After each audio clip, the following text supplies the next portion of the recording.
I'm out here in Monroe, Virginia at the second church that my dad, the first church my dad was a pastor of, and they called me out to help them with some technology at their church.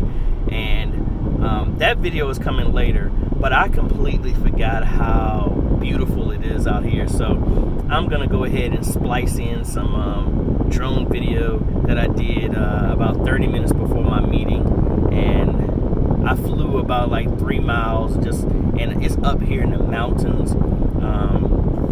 It's farms, cows, everything, streams, lakes, and everything. It was so, I ain't trying to be all hippy dippy and stuff like that, but it was beautiful out here. I forgot how beautiful it really was out here. So I hope you enjoy the drone footage from Monroe, Virginia.